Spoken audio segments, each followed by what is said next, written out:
Hello friends, नमस्कार।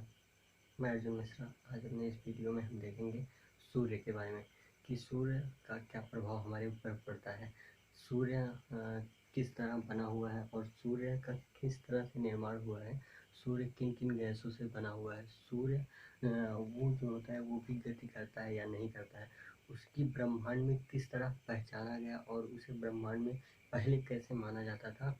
तो आज हम इस वीडियो में सब कुछ जानेंगे सूर्य के बारे में। तो आइए हम स्टार्ट करते हैं अपनी वीडियो। देखिए, तो पहले जो हमारा लेक्चर होगा यहाँ से स्टार्ट होगा कि ब्रह्मांड का हल्की सी हम डिफिनेशन देते हुए और केवल हम फोकस आज सूर्य पर रखेंगे कि सूर्य का किस तरह निर्माण हुआ। तो देखिए, निर्माण हुआ यानी कि सूर्य किस तरह हमने खोजा सूर्य को। तो आइए हम देखते हैं। देखो, पहले जो होता है वो हमारा ब्रह्मांड होता है। तो ब्रह्मांड में जो होता है, पृथ्वी को ब्रह्मांड का केंद्र माना जाता था। यानी कि पुरात काल में जो होता है पृथ्वी को ही ब्रह्मांड का केंद्र माना जाता था। तो वैज्ञानिक जो थे वो सभी मान लो, अगर इमेजिन मान के चलना, क्योंकि ब्रह्मांड का जो वो है वो काफ़ी बड़ी रेंज है, इसलिए हम यहाँ इसे बोर्ड को एक ब्रह्मांड मान के चलते हैं और इसके अंदर जो बनाएंगे वो उनसे आप समझिएगा। तो देखो, जैसे ये अगर ब्रह्मांड है तो ब्रह्मांड का जो है, पहले मैं सबसे बेसिक बात आपको बताता हूँ कि जो ब्रह्मांड का विस्तार देखा गया है या माना गया है उसे मानते हैं कि ब्रह्मांड का विस्तार वो 10⁸ प्रकाश वर्ष है। प्रकाश वर्ष है। देखिए, तो ब्रह्मांड का जो ये है, ये इतना प्रकाश वर्ष है, 10⁸ प्रकाश वर्ष है। अब ये प्रकाश वर्ष क्या है, पहले हम प्रकाश वर्ष के बारे में समझेंगे ये क्या है। तो देखो, एक प्रकाश वर्ष जो है ये हमारा एक मात्रक है, यूनिट है, इससे हम मापते हैं। जैसे कि जो हमारा लंबाई हो गया, लंबाई को हम मीटर में नापते हैं।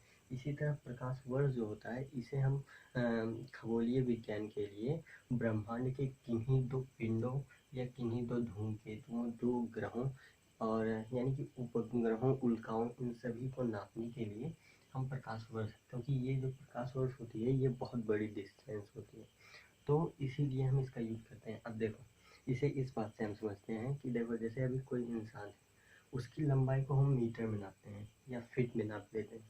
ये तो कोई नहीं कहता है कि हम उसकी लंबाई किलोमीटर में नापते हैं। किलोमीटर में किसी इंसान की लंबाई नापना संभव कैसे है। कोई भी इंसान 10-12 फीट का होता है, बहुत ज़्यादा मैक्सिमम। फिर भी हम इंडियन हैं तो इंडियन की उम्र वो लंबाई तो कम से कम जो है 7 से 8 फीट तक ही होती है, इससे नीचे होती है। तो इसे किलोमीटर में नहीं नापते।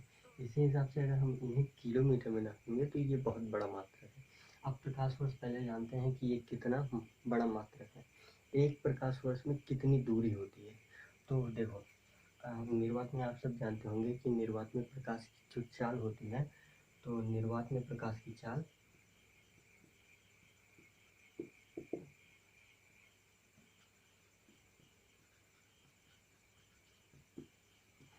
जो चाल होती है 3 × 10⁸ मीटर पर सेकेंड होती है। ये प्रकाश की चाल होती है निर्वात में।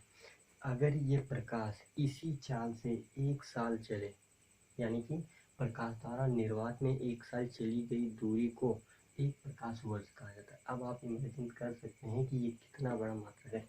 इसका मतलब होता है कि इसके बाद 3 के बाद 8, 8 टाइम्स 0 लगाना है। इतना बड़ा मात्रक कि केवल ये कितने का निकला है, ये जो सूर्य की निर्वात में चाल है उसका ये है, तो इससे आप मल्टीप्लाई कर सकते हैं प्रकाश वर्ष का, आप वहाँ से ये रेंज निकाल सकते हैं। जानकारी के लिए केवल इतना रखिए कि प्रकाश वर्ष जो होता है 1 साल में प्रकाश द्वारा निर्वात में चली गई दूरी को एक प्रकाश वर्ष कहते हैं। तो प्रकाश, इसका विस्तार कितना है, 10⁸8 प्रकाश वर्ष है। ये किसका है, ब्रह्मांड का। ब्रह्मांड का विस्तार इतना बताया गया। तो अब देखिए, ब्रह्मांड में हमने देख लिया ब्रह्मांड कितना लंबा है। अब इसके आगे हम चलते हैं, थोड़ा थोड़ा बेसिक जानकारी लेते हुए चलेंगे, क्योंकि डायरेक्ट अगर हम सूर्य के बारे में देखेंगे तो वो कन्फ्यूजन क्रिएट करेगा।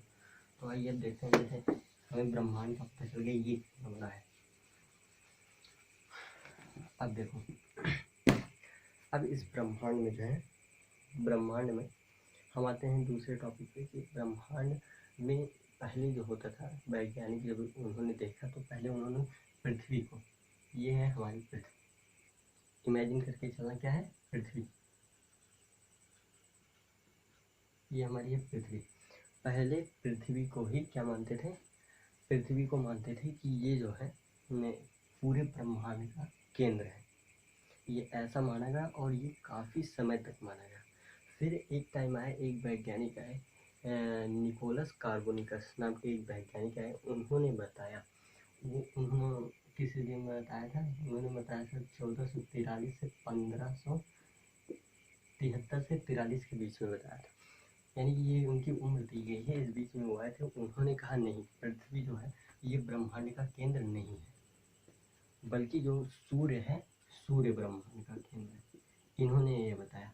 और ये काफ़ी समय तक ऐसा माना भी गया, और कई सारे वैज्ञानिक आए जिन्होंने भी बताया कि सूर्य ही ब्रह्मांड का केंद्र है। फिर बाद में क्या हुआ, बाद में पता लगाया गया, बाद में हमारे गैलीलियो सर आए। गैलीलियो एक वैज्ञानिक थे जिन्होंने काफ़ी अहम भूमिका निभाई थी। उन्होंने सर्वप्रथम मंदाकिनी, उन्होंने आकाशगंगा यानी कि मंदाकिनी को उन्होंने ही सर्वप्रथम देखा। अब यहाँ आता है मंदाकिनी। मंदाकिनी क्या है, देखो मंदाकिनी वह होते हैं, मंदाकिनियाँ जो होते हैं इन्हें एक तारों का समूह माना जाता है कि जहाँ से तारों के निर्माण की प्रक्रिया शुरू होती है। इन मंदाकिनियों में बहुत सारे धूल के कण या तारों, उल्का पिंड, ये सभी एक मंदाकिनी में समाहित होते हैं। तो ऐसा भी कहा, तो उन्होंने ही सर्वप्रथम मंदाकिनियों को देखा और उन्होंने बताया कि जो ये मंदाकिनियाँ हैं, एक यानी कि ब्रह्मांड में करीब 100 अरब से अधिक मंदाकिनियाँ हैं, और उन मंदाकिनियों में 100 अरब से भी अधिक तारे हैं। अब इसमें से सूर्य भी हमारा तारा है। तो गैलीलियो ने ये सब बताया, और गैलीलियो ने ही बताया कि एक हमारी मंदाकिनी जिसमें पृथ्वी उपस्थित है, उसे कहा जाता है, उसका नाम दिया ये दुग्ध मेखला। उसका नाम क्या दिया, दुग्ध मेखला, दुग्ध मेखला या आकाशगंगा, दुग्ध मेखला या आकाशगंगा।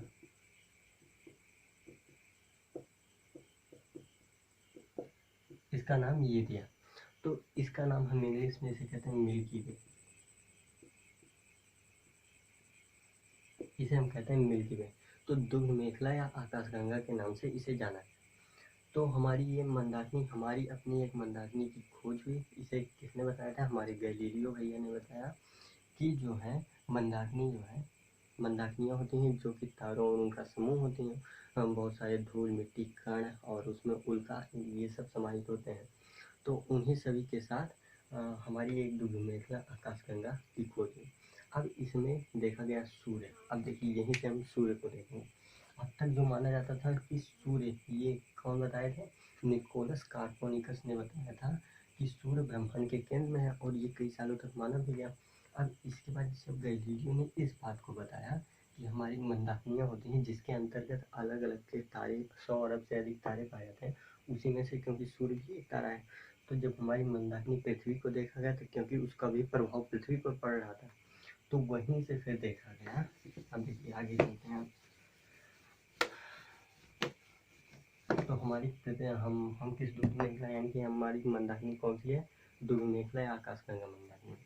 फिर जब ये देखा गया तो मान लो आकाशगंगा जो होता है, हम आप सबने देखा होगा पिक्चर वगैरह में कि इसी तरह मूवी वगैरह में दिखाते हैं कि इसी तरह की आकाशगंगाएँ होती हैं।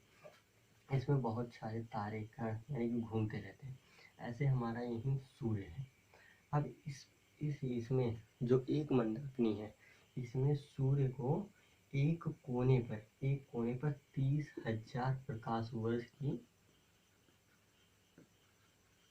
वर्ष की दूरी पर पाया गया। अब आप समझ रहे हैं, यानी कि मंदाकिनियाँ कितनी बड़ी होती हैं कि इसमें 30,000 प्रकाश वर्ष की दूरी पर पाया गया। अभी मैंने आपसे कुछ समय पहले ही बात की है कि एक प्रकाश वर्ष में कितनी दूरी होती है, यानी कि प्रकाश द्वारा निर्वात में एक साल में चली गई दूरी को एक प्रकाश वर्ष कहते हैं।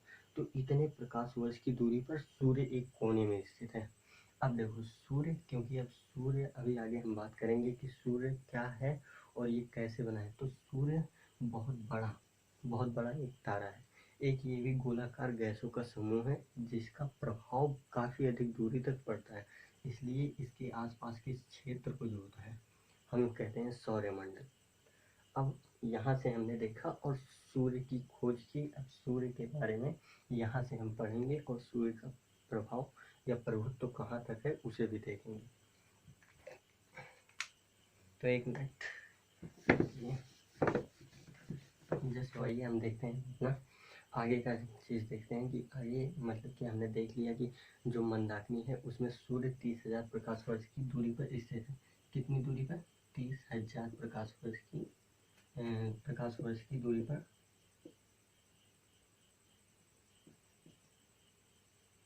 की दूरी पर स्थित है। अब हम यहाँ से देखेंगे कि सूर्य जो है, अब हम आते हैं सूर्य पर। सूर्य को मैंने बताया कि जहाँ तक उसका प्रभुत्व पड़ता है उसे सौरमंडल के नाम से जानते हैं। तो सौरमंडल,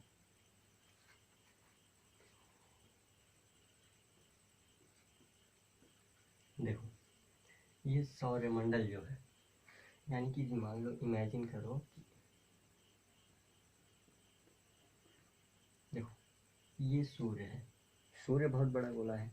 तो सूर्य जो है, अब मान लो इसका प्रभुत्व, क्योंकि ये आग का जलता हुआ गोला है तो इसका प्रभाव बहुत अधिक दूरी तक पड़ेगा। जिस तरह, क्योंकि इससे ऊष्मा निकलती हैं, एक्स किरणें निकलती हैं, विकिरण ऊर्जाएं निकलती हैं, तो इसका प्रभाव काफ़ी अधिक दूरी तक पहुंचता है। जैसे एक इमेजिन करो कि जब हम ठंडियों के महीने में कुछ जलाते हैं, अलाव वगैरह जलाते हैं, तो उससे जो ऊर्जा निकलती है वो हम तक पहुंचती है, जिससे हम गर्माहट को महसूस करते हैं। तो उसी तरह सूर्य अपना प्रभाव जहाँ तक डालता है उसे सौरमंडल कहते हैं। अब सौरमंडल में क्या होता है? सौरमंडल का सूर्य जो होता है वो प्रधान होता है और यहाँ पर सूर्य का ही प्रभुत्व होता है। तो अब देखिए, हमने यहाँ देख लिया सौरमंडल के बारे में। अब सौरमंडल से ही कुछ दूरियों पर, यानी कुछ दूरी, बहुत अधिक दूरियों पर जो होते हैं हमारे ग्रह पाए जाते हैं, जो कि सूर्य का चक्कर लगाते हैं। सूर्य का ये चक्कर लगाते रहते हैं। हमारे 8 ग्रह हैं जो कि सूर्य का चक्कर लगाते रहते हैं। और इसी तरह हमारे तीसरे क्रम पे आती है हमारी पृथ्वी। देखो अब हमारी जो ये पृथ्वी है ये भी इसी सूर्य का चक्कर लगाती है। तो पृथ्वी द्वारा सूर्य का एक चक्कर लगाने में कितना दिन वर्ष लगता है ये सब हम जानते हैं कि पृथ्वी द्वारा सूर्य का एक चक्कर लगाने में 365 दिन लगते हैं। कितने दिन? 365 दिन। और ये अपने, क्योंकि हमारी जो पृथ्वी है ये हम सब बेसिक जानते हैं इसके बारे में, इसीलिए क्योंकि अभी सूर्य से इन सब चीज़ों को रिलेट करना है। तो पृथ्वी जो है ये अपने अक्ष पर, जैसे एक तो वो होगी कि सूर्य के चारों ओर चक्कर लगाएगी, और एक जो है वो खुद ही गोल गोल घूमती है। तो वो अपने जो ध्रुव पर घूमती है वो 24 घंटे में अपना एक चक्कर पूरा करती है और 365 दिन में इस सूर्य का एक चक्कर लगाते हैं। इसी तरह अब देखो हमने यहाँ तक देख लिया। अब हम सूर्य की बात करते हैं। सूर्य भी क्या गति करता है? क्योंकि देखो कहीं बहुत सारे लोग कहते हैं कि सूर्य गति नहीं करता, तो आज हम उसे देखेंगे कि सूर्य गति करता है या नहीं गति करता है। तो देखिए,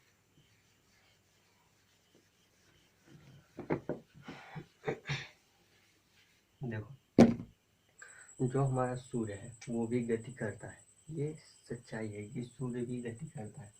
ये है सूर्य हमारा।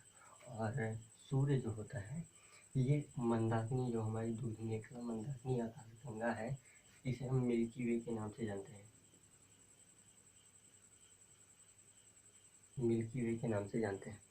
अब इसके जो ये चक्कर लगाता है, इसका जो गति है, इसकी जो गति है वो 250 किलोमीटर प्रति सेकंड। ये हमारी दुग्ध मेखला मंदाकिनी के चारों ओर 250 किलोमीटर प्रति सेकंड की गति से गति करता है। और जो होता है सूर्य का जो ये दुग्ध मेखला मंदाकिनी है, इसका एक चक्कर पूरा करने में, ये जो होता है एक चक्कर पूरा करने में 25 करोड़ वर्ष लगते हैं। करोड़ वर्ष। जो दुग्ध मेखला मंदाकिनी उसका एक चक्कर, जैसे पृथ्वी है, पृथ्वी को सूर्य का चक्कर लगाने में 365 दिन लगते हैं, उसी प्रकार इसे जो सूर्य है, सूर्य को द्रव्यता यानी कि जो मंदाकिनी है उसका पूरा एक चक्कर लगाने में 25 करोड़ वर्ष लगते हैं, जिसे कॉस्मिक ईयर कहते हैं। जब वो यानी कि एक चक्कर पूरा कर लेती है उसे हम कॉस्मिक ईयर कहते हैं। कौन सा ईयर? Cosmic year.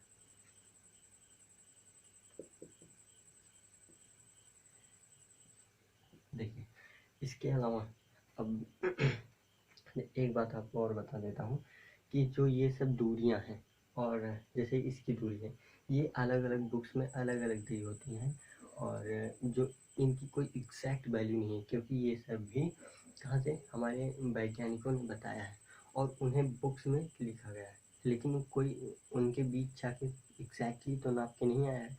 इसलिए हर बुक में अपने अपने सिद्धांत दिए गए हैं, अलग अलग से दिया गया है। तो हम जो है इसके आगे देखते हैं कि वो किस तरह है। अब हमने यहाँ तक देख लिया कि सूर्य भी गति करता है, और इसका जो एक बार अपना चक्कर लगाने में मंदाकिनी के वो 25 करोड़ वर्ष लगता है। अब इसके आगे हम देखते हैं कि सूर्य जो है वो बना कैसे है।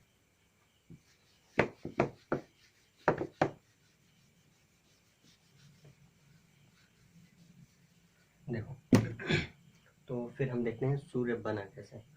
तो सूर्य जो होता है, सूर्य देखो, सूर्य का निर्माण करना वो हैंसबैथ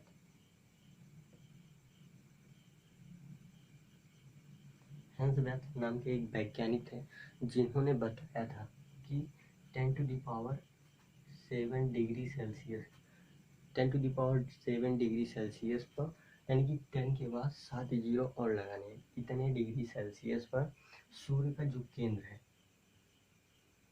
सूर्य का केंद्र जिसे कोड कहते हैं, क्रोड कहते हैं, इस पर जो है 4 हीलियम, 4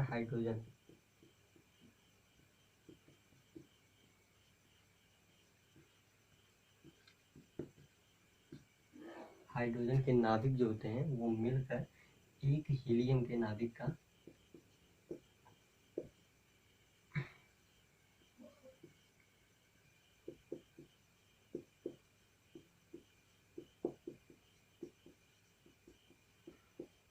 नाभिक का निर्माण करते हैं।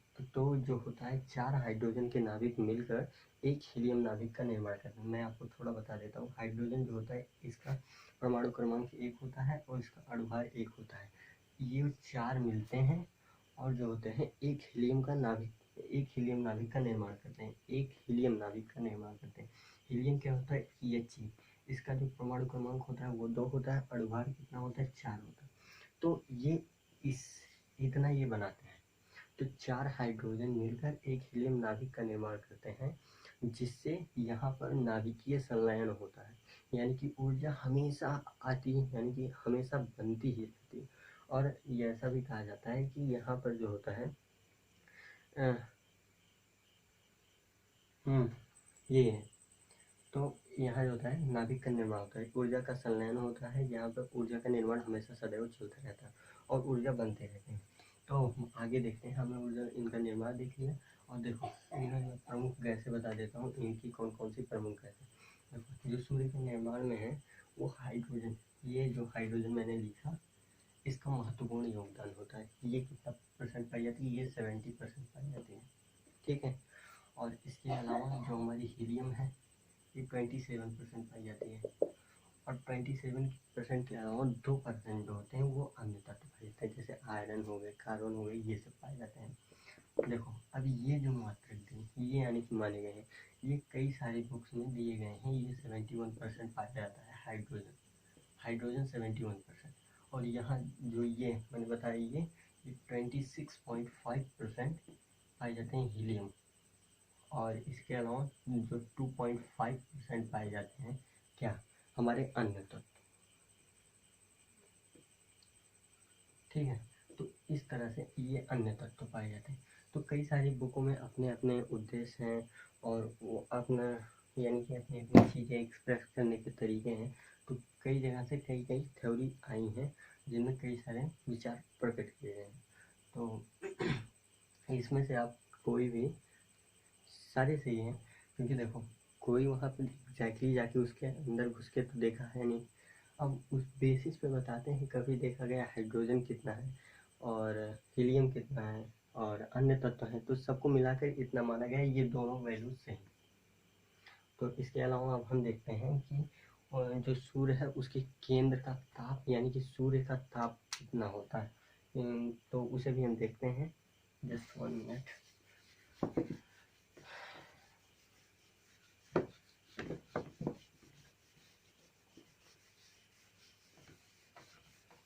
देखो जो हमारा सूर्य है उसका ताप कितना होता है ये देखते हैं। अभी मैंने आपको बताया था कोड के बारे में कि जो उसका कोड होता है यानी कि केंद्र होता है, उसके नाभिक, उस पर 4 हाइड्रोजन के नाभिक मिलकर एक हीलियम नाभिक का निर्माण करते हैं। तो ये यहाँ पर ऊर्जा संलयन होता है, यानी कि ऊर्जा प्रकट होती है और हमेशा बनती रहती है। और जो ऊर्जा संलयन होता है इसकी प्रक्रिया हमेशा क्रमबद्ध तरीके से चलती रहती है। नहीं तो अगर ऐसा नहीं होता तो ऊर्जा का यह एक अच्छा माध्यम था, लेकिन ऊर्जा जो संलयन इसमें बनती रहती है, इस कारण से ये मानव जीवन के लिए उपयोगी नहीं है। जैसे मान लो किसी अगर गाड़ी में तेल डाल दिया गया तो वो हमेशा वो ऐसे बनता ही रहेगा, यानी कि गाड़ी कभी बंद ही नहीं होगी। तो ये काफ़ी भयावह वो है, जिसलिए इसे यूज नहीं किया जा सकता है मानव जीवन में। या कोई सोचे कि इतने % हाइड्रोजन वो सब मिला के बनाया जाए, तो ये संभव नहीं है, क्योंकि ऊर्जा वहाँ पर हमेशा ऊर्जा प्रकट होती रहती है। और इसके कुछ तरीके से यहीं से कुछ तरीके से हमारे परमाणु बम वगैरह बनाए गए। तो हम देखते हैं अब कि इसका ताप कितना होता है। तो देखो जो हमारा इसका केंद्र होता है, जिसे मैंने कोड कहा, इसका जो ताप होता है 1.5 × 10⁻7 डिग्री सेल्सियस होता है। इसका मतलब आप समझ रहे हैं, इसका मतलब ये है कि 15 और इसके बाद 6 टाइम 0, यही इतना डिग्री सेल्सियस इसका ताप होता है। इसके केंद्र का ताप है। और इसके बाहरी सतह का जो ताप है, बाहरी सतह का ताप वो होता है 6000 डिग्री सेल्सियस। अब देखो यहाँ कई लोगों को, देखो यहाँ पर कई लोगों को बड़ा वो होगा कि कहेंगे कि किस तरह ये केवल यहाँ 6000 डिग्री सेल्सियस है, जबकि यहाँ जो है ये कितना लिखा है 1 10 100,000 10,000 लाख 10 लाख करोड़, यानी कि 1 करोड़ और 50 लाख तकरीबन है। तो जो भी है 1,50,000 करोड़ के आसपास। तो इतने ताप यहाँ इसके केंद्र पर इतना ताप है, और इसके यहाँ 6000 डिग्री सेल्सियस है, किस तरह ये संभव है। तो देखिए इसका मेन कारण ये होता है कि जो सूर्य है वो कोई इतना बड़ा, या कोई पृथ्वी, वो इतना बड़ा गोला है कि उस पर ये पृथ्वी से 13 लाख गुना बड़ा है। 13 लाख गुना बड़ा है। इसका ये कारण है कि ये 13 लाख गुना पृथ्वी। तो सूर्य का जो व्यास है, सूर्य का व्यास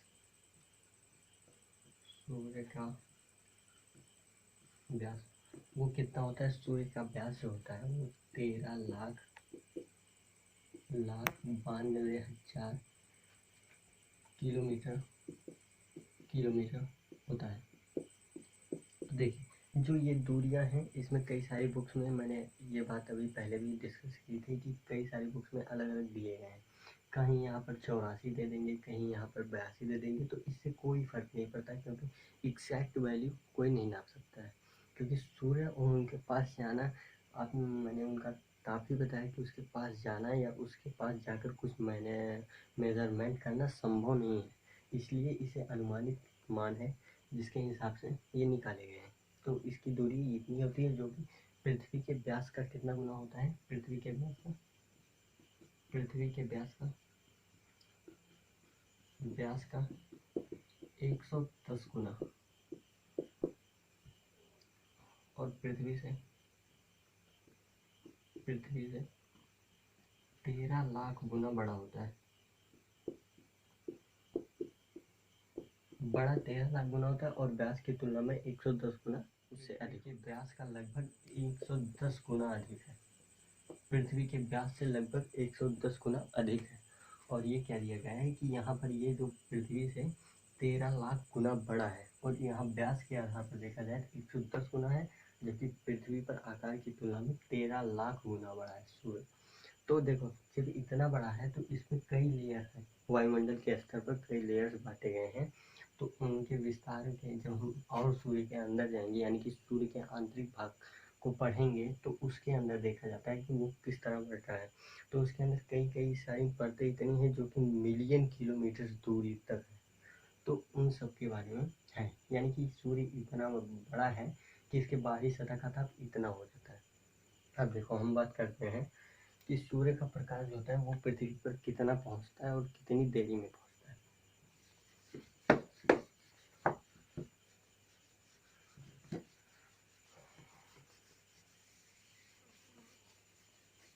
देखो, तो जो सूर्य है उसका ताप पृथ्वी पर पहुंचने में 16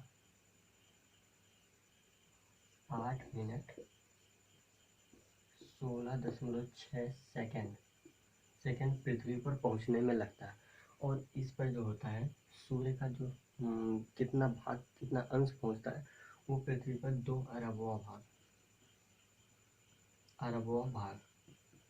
भाग सूर्य द्वारा पृथ्वी को प्राप्त होता है। तो ये जो है ये आज का हमारा टॉपिक है। एक बार हल्का सा मैं थोड़ा और आपको बताता हूँ और एक बार रिवाइज हल्का से करेंगे, इसके बाद वीडियो को खत्म करेंगे।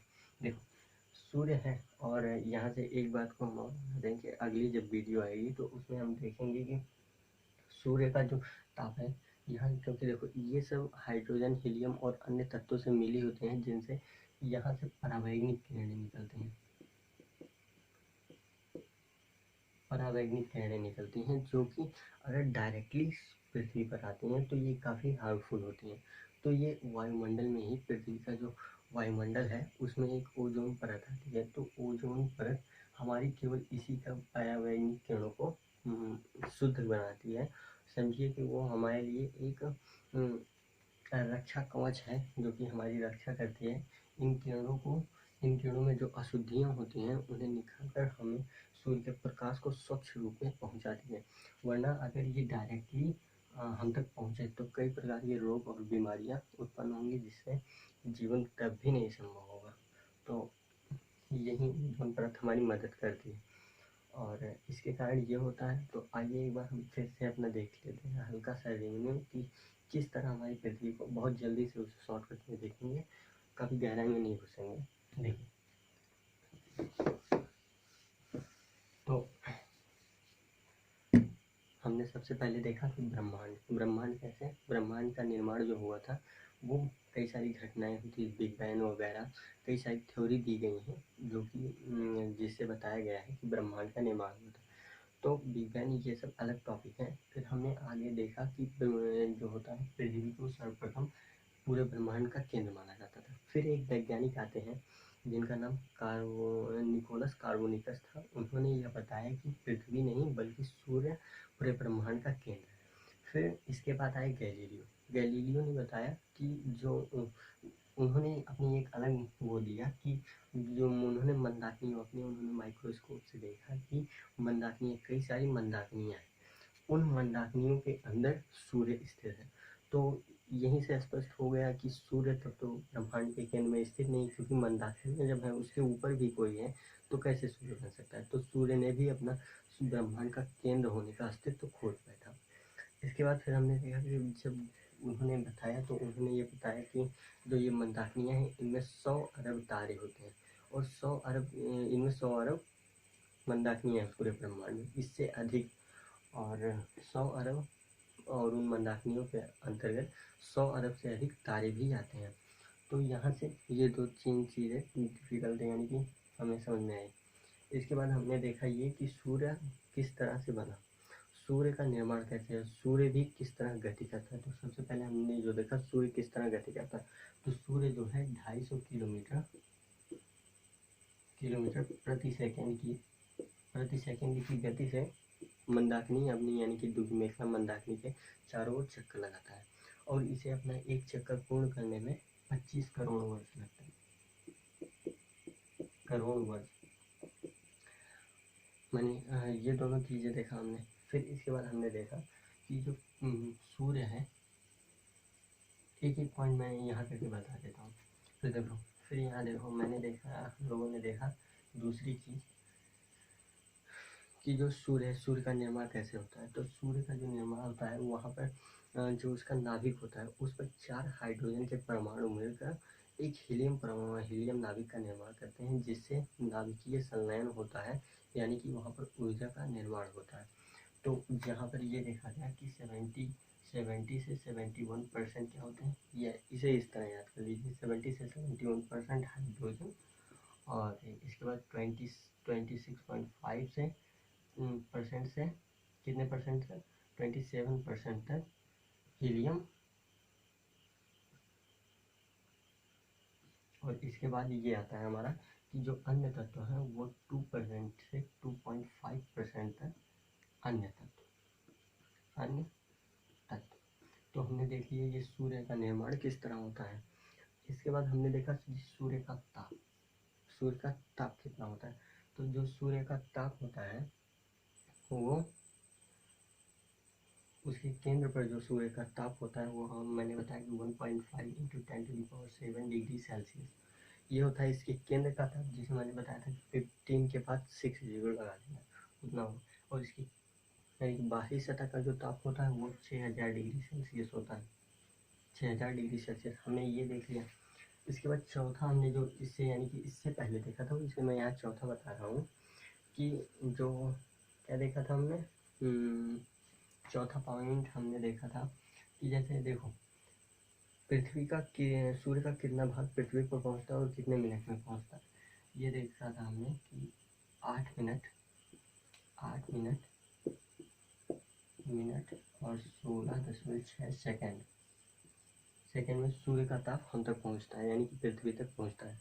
इसके बाद हमने इसके आकार की भी बात की थी। आकार कितना होता है, सूर्य का जो आकार होता है वो पृथ्वी के आकार से कितना बड़ा होता है, 13 लाख गुना बड़ा होता है। और इसके बाद हमने छठवां ये देखा था कि 13 लाख गुना ये बड़ा होता है, और ये अगर इसके व्यास की तुलना में देखा जाए तो 110 गुना यानी कि 110 होगा। तो चलते हैं हम। जय हिंद।